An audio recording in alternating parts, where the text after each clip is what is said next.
Everyone thought he was a level 1 loser, but he turns out to be the strongest hero in this world after saving a bunch of pretty girls. Fleo used to be a normal trader in a fantasy world where people treated demihumans as slaves, but he was built different and treated them with respect, even paying them a fair wage for their work. For this reason, the other traders hated him, but one day, while loading goods in his wagon, he suddenly gets transported to a completely new world. He looks around surprised to see a large number of hooded men, congratulating each other for finally summoning the hero, and the Pope tells a surprised Fleo that they have been trying to summon a hero because the demon army is threatening to destroy their kingdom completely. Before he could even say anything, a maid wearing a furry uniform walks up the pedestal and places a magical crystal in front of him. The Pope claims that because all the heroes are level 1 when they enter this world, the gods give them overpowered abilities which can never be gained by a normal human being. Suddenly, the stats appear in front of him, and to their absolute horror, he has below-average stats along the board and doesn't even have a single special ability. Suddenly, on the other pedestal, another hero was called, whose stats turned out to be 999. Everyone gets on their knees to gobble his whiner and starts celebrating, while the blonde hero looks at Fleo and laughs at his pathetic level. The king is informed, who immediately starts showering the hero with presents and officially names him the savior, while Fleo looks out the balcony, realizing that he disappointed this people just like I disappoint my parents. He decides to talk to them so that he can be sent back to his own world, but the next morning, he is packed into a carriage forcefully and is sent away from the capital. He remembers how the Pope told him that the portal through which he entered this world has been closed now, and there is no other way for him to return back. Because of this, the king has decided to grant him a piece of land in a faraway forest where no one lives, but tells him that he is not supposed to return back to the capital ever again, or tell anyone that he is from another world. While traveling, Fleo tries to talk to the lizardman person, but he tells him to shut up as no one wants to talk to losers. Fleo sleeps, eats, and drinks inside of the wagon for a solid 20 days, after which they finally reach the mysterious forest. He comes out to see a pretty landscape and thinks that he might be able to live here, while the lizardman hands him a bag. Before leaving, however, the lizardman advises him to run away from here as soon as possible, because this forest is supposed to be the stronghold for some very strong demon generals. After that, he leaves without saying a word, leaving Fleo alone, who checks the magic bag to find it has some money, food, and other essentials, including a sword. Excitedly, he pulls out the sword, which looks very fancy with its golden handle and sharp blade, when suddenly some slimes pull up to the hood behind him. He ignores them at first as slimes are not aggressive, but to his surprise the purple monsters immediately attack him, forcing him to defend himself with the sword as he slashes them to pieces. Immediately after, he notices that the sword was made in China and has already shattered just by this. Suddenly a screen pops up, claiming that his level has increased, and he checks his stats only to be shocked to see all of his abilities are now SS ranked. This confuses him, but before he could do, Alexa pops up and starts telling him that she will guide him. She claims that he has unlocked various magic spells, which completely takes him by surprise. Before he could do anything, she also tells him that the magic bag that he got has a GPS tracker alongside a monster bait, which will make the monsters attack him. This makes him realize that the king sent him here as he wanted him to get killed off in the forest without anyone noticing it. To his surprise, Alexa tells him that she can remove all these spells from the bag, and Fleo gives his affirmation. After removing the curses from the bag, he wanders around and was about to enter the forest, when Alexa warns him that there is a poisonous gas secreted by the demons inside the entire forest which causes problems for humans and demi-humans, and advises him not to enter. She then asks whether he wants to purify the forest, and after Fleo says, a huge light blast occurs, which sweeps over the entire forest and purifies it. While Fleo was still confused, a bunch of screens pop up, which reminds me of the virus I got after clicking on links about finding MILFs in my area. Meanwhile, back at the kingdom, the princess tells her old dad that what he did was extremely unhinged and Fleo will definitely die inside the forest. His ugly dad doesn't care about that at all and calls him a piece of trash, when one of the mages walks up to him and claims that an S-ranked purification magic was used inside the kingdom. The king is overjoyed as he thinks that it has been activated by the blondie who he sent to fight the demon army, but to his surprise, the mage tells him that the magic was not activated in the south where Blondie is, but to the north inside the mysterious forest. Back in the forest, the pop-ups finally end, and Alexa tells Fleo that his current level is 367, which means that he is basically a god on this planet. Fleo doesn't care about being a god, but doesn't want to live alone either, so Alexa advises him to shapeshift and commit identity theft, which this degenerate agrees to. At first Alexa turns him into a thick-thighed girl, but he realizes that he is not a good bottom, so he changes the gender back to a man that no one has seen before. He decides to head back to the capital to have some fun, when Alexa tells him that he can use teleportation magic. He agrees to do that, and is immediately teleported to the city, which really surprises him. He then tries to see whether this magic could teleport him to his original world, but fails, so he enters the city to get a drink and forget his sadness. He decides to approach the Adventurers Guild first to register himself, and the receptionist tells him about all the ranks different adventurers have before giving him his identification card, which has rank E written on it. He takes the tag and searches the notice board for any quests, when he notices a lowly asking the adventurers to escort her to the mysterious forest where her parents live. Sadly, none of the adventurers agree to it, as she doesn't have a lot of money and because the mysterious forest is very deadly. Fleo decides to try his luck with the lowly and tells her that he is willing to take her back to the mysterious forest, and he won't even take his money as he knows teleportation magic. This shocks every single person present in the guild, and Fleo realizes that teleportation magic must be a very high-ranked magic which only the top sorcerers could do. Suddenly, the FBI pulls up and a blonde bimbo puts her sword to his throat asking how many children are in his basement. The witch of the group claims that he must be a trafficker while the lowly hides behind Muscle Mommy. Fleo immediately tells them that he is just an adventurer, and he stopped putting children in his basement ever since he got caught in his original world.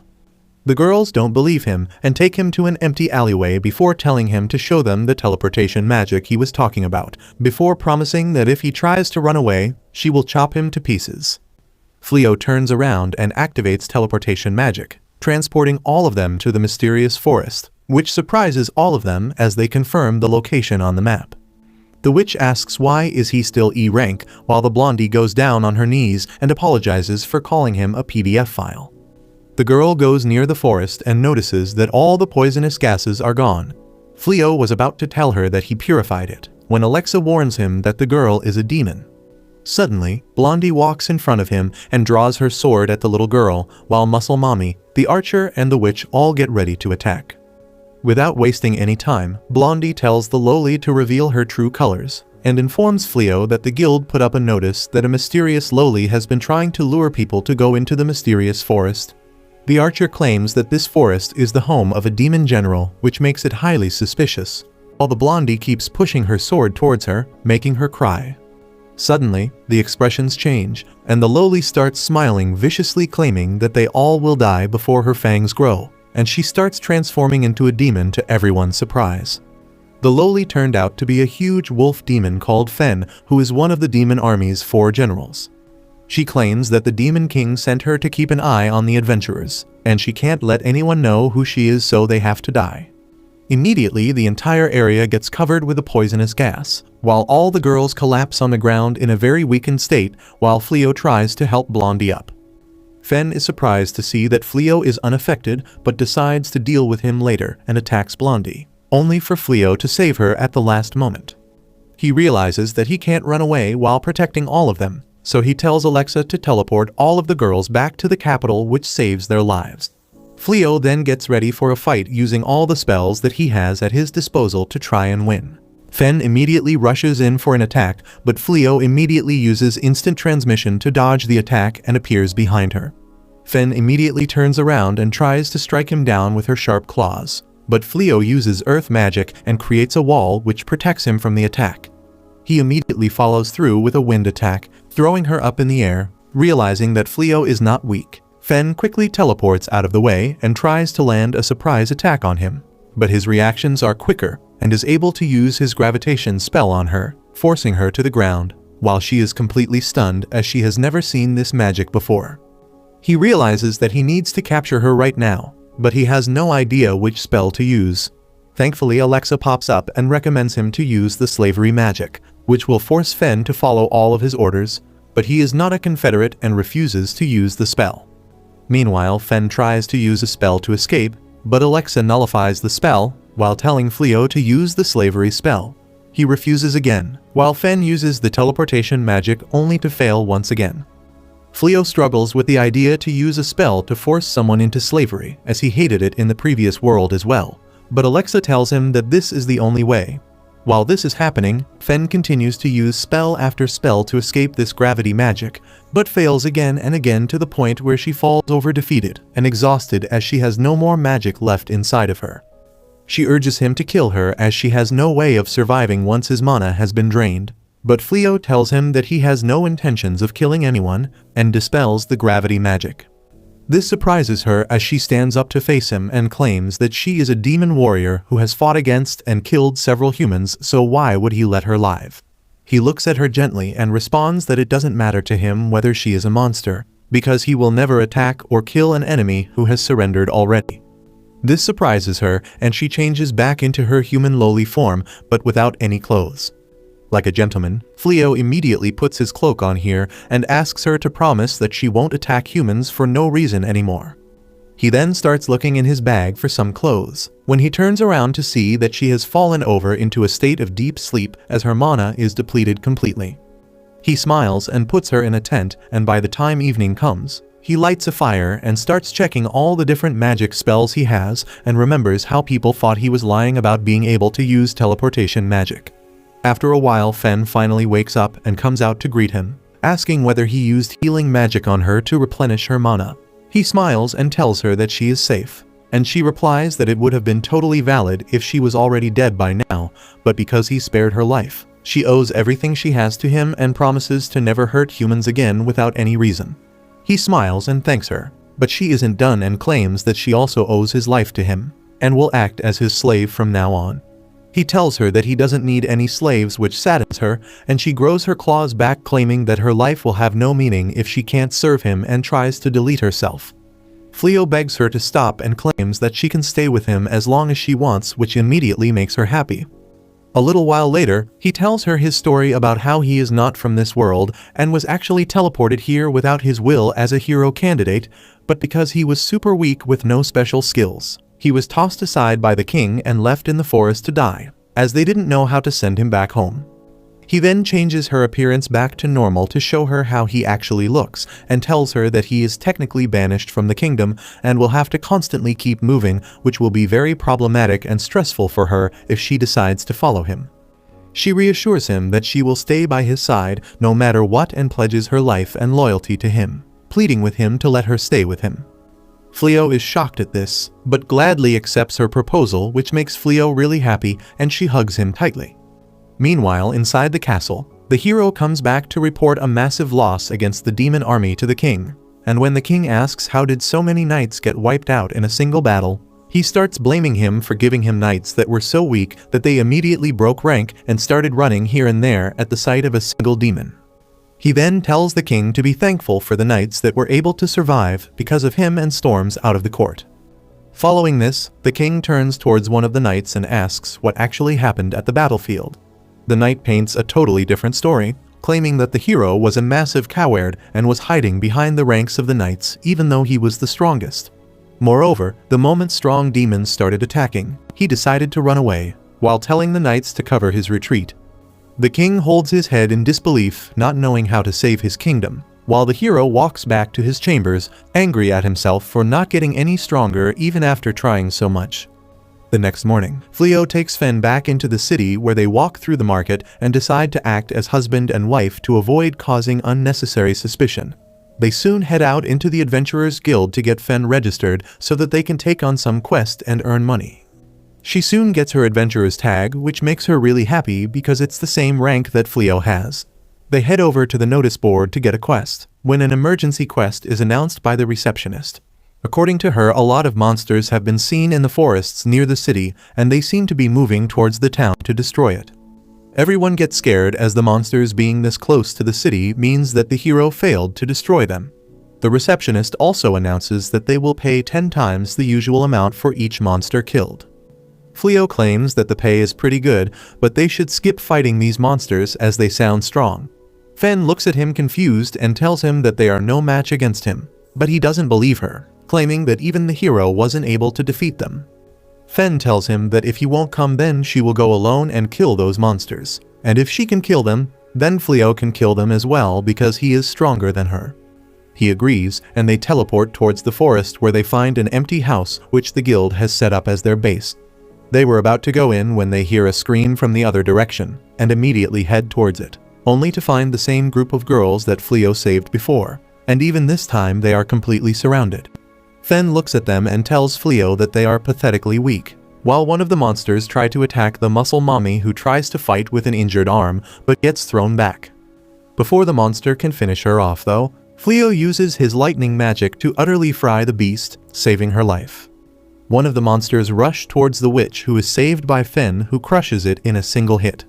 After defeating the remaining monsters, the Lady Knight thanks Fleo for saving their lives once again. But suddenly another monster appears behind Fen and was about to attack her. But she turns around and gives him a death glare which scares the beast as it starts begging for mercy, shocking everyone. Fen finds him cute and decides to keep him as a pet, so Fleo uses his magic to put a collar on him and changes him to look like a small dog rabbit-looking abomination. Later that day they head inside the house, where the Night Lady introduces herself as Bali, while the small redhead is named Archer, and the lowly with the hat is named the Witch. She asks him to teach them how to fight as ever since the hero's defeat. He is refusing to fight against the demons because he needs a capable right-hand man who is strong enough to fight the monsters. So the king has told every knight to become strong enough to take down one of the monsters alone. Fen immediately gets angry and jealous at this proposition as she doesn't want to share Fleo, but he immediately tells everyone that Fen is her wife, which makes her really happy, and she tells Fleo that he should let them stay here in the house and train them, which makes the ladies really happy as they get ready for their training sessions starting the next day. The next morning, Fleo wakes up to find Rise already waiting for him near his bed. He gets a bit scandalized but remembers that last night Rise wanted to sleep with him in the same bed because they are husband and wife. But Fleo got flustered and told her that there are a lot of formalities that they have to do to complete a marriage. Rise looks disappointed and claims that beast people can simply marry whoever they want whenever they want without any preparations. Fleo tells her that he will sleep outside, but Rise tells him that if the other girls watch them sleeping separately, they might get suspicious about their supposed marital relationship. Hearing this, Fleo has no option but to sleep in the same room with her, but he decides to keep 2 separate beds like my parents before their divorce. Rise starts telling him to change out of his old clothes, when Bali enters their room without knocking like a mannerless kid, and gets scandalized by the position the two were in and runs away without saying a word. After that they head out to do some training, but it doesn't seem to be going too well. Bali stands in front of the boar but starts introducing herself instead of attacking, which the boar takes advantage of and rushes to attack, forcing her to flee. Muscle Mommy comes in for the save and swings her giant sword, but misses the strike completely, enraging the boar even more. Rise immediately tells the witch to use her magic shield, which she does successfully, while the archer shoots arrows at the beast doing almost 0 damage. By that time even the witch's mana wears off and the shield disappears, giving the boar a clear way to attack. Fleo and Rise watch from afar as the squad of girls run around pathetically while the boar chases them. Later that day, Fleo arranges some beds so that the girls can sleep comfortably on fluffy beds, which seems to be a welcome decision. They then head down towards the kitchen, only to find huge chunks of raw meat placed on each plate on the table, while Rise cheerfully tells Fleo that she extracted this meat from the boar hunt earlier and prepared luxurious slices for each of them as a celebration for their new homes. Fleo tells her that they usually eat cooked meat instead of uncooked meat, so Rise offers to grill it for them, but Fleo doesn't trust her with the food and tells her to relax while he cooks them some food. With the help of Bali, he puts an amazing spread for everyone on the table, complete with salads, rice, and beautifully cooked steak. Rise seems to get jealous while Fleo comments on how good Bali cooks, who claims that her family belongs to the nobility, but they lost most of their money and prestige, so she always had to cook for herself, and ended up enjoying the process. Everyone starts eating, commenting on how good the dishes taste, but Rise is still skeptical as she thinks fresh meat tastes best when raw, and plants and leaves are the food of weak animals who get killed by stronger beasts. Fleo encourages her to try some salad, and to her surprise, she ends up liking it a lot. After that she tries the steak and her entire world turns upside down as she has never had such a tender and juicy piece of meat with a golden brown crust.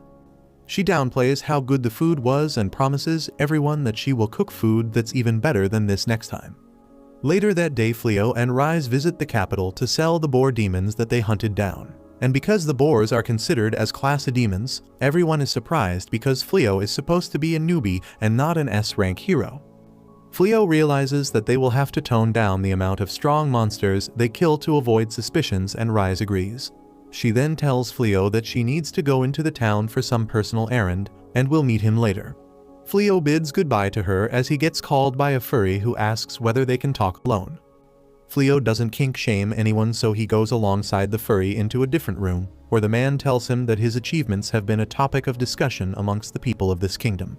According to him, even the king got to know about him and his exploits and want to grant him the position of an honorary knight, which is one of the highest honors a man of common descent can achieve.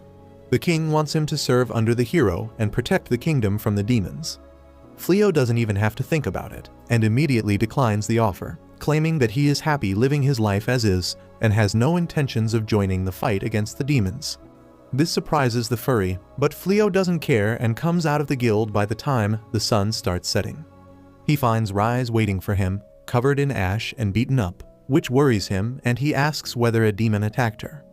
She tells her that it was nothing, whereas in truth, she ended up going to a cooking class that she saw a poster about and tried learning how to cook. Unfortunately, she just doesn't have the aptitude for cooking and ended up always messing things up, and even blew up the entire class with her magic when she tried to get a flame.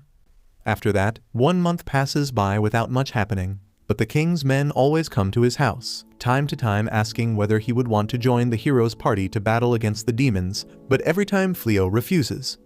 After that, he checks onto Muscle Mommy, who got interested in farming and created a small garden with the help of the doggy and was able to successfully grow fresh produce, but because of that, she basically stopped training to fight. Meanwhile, Rise tries to get the fear of shooting a living thing out of the archer, as she only practices with a wooden target. Rise tries to use the tender meat of the beast chicken as a motivation, but it fails.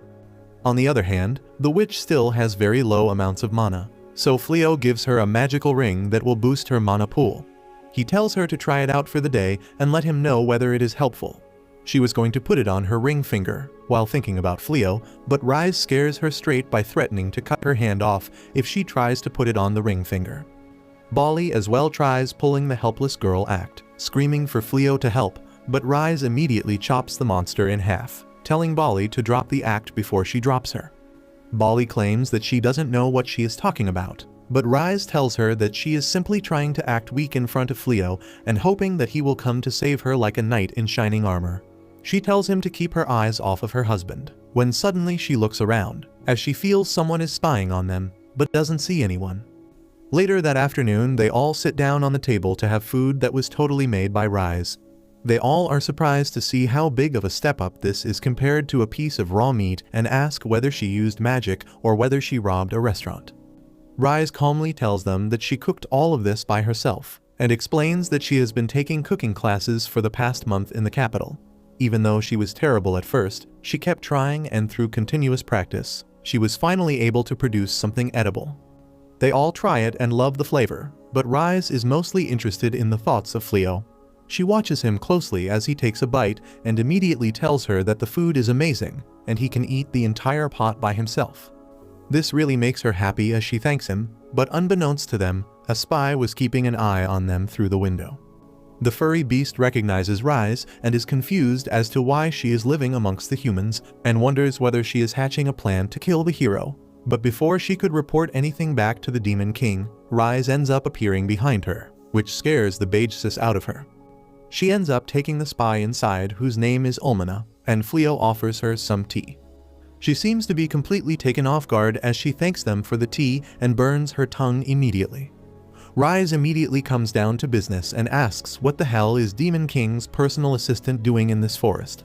Ulmana tells her that a lot of demons died in this area, so she came to investigate and ended up finding her. Rise tells her that the demons were killed by her when they attacked, and that she is now living happily with Fleo, who also happens to be her husband.